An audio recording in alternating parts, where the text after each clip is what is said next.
ayının 8. günü. Özbekistan. Toshkent. Bu ham gul bayrami ekan.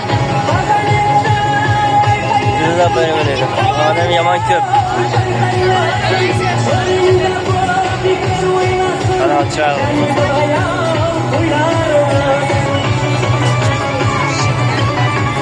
Gul bayrami. Odam yomon ko'p bugun. Hamma gullar chiroyli qilib.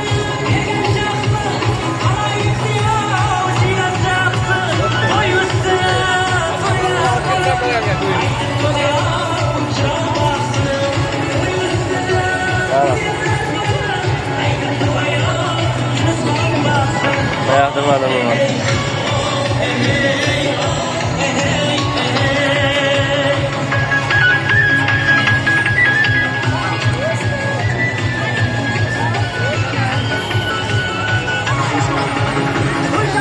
Şikimem şikerim aldı. 5. ayının 8. Özbekistan Toshkent. Gül bayrami.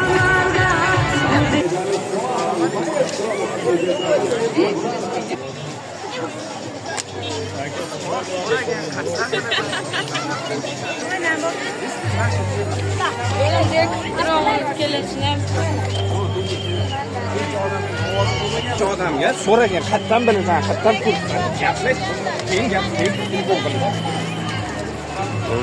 İdamız. İdamlarımız bu şekilde yaşıyor.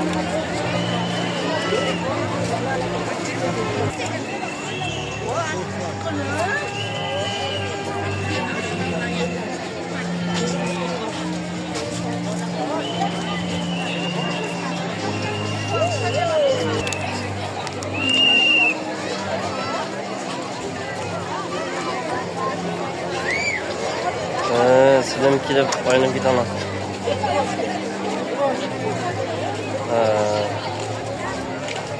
8. 9.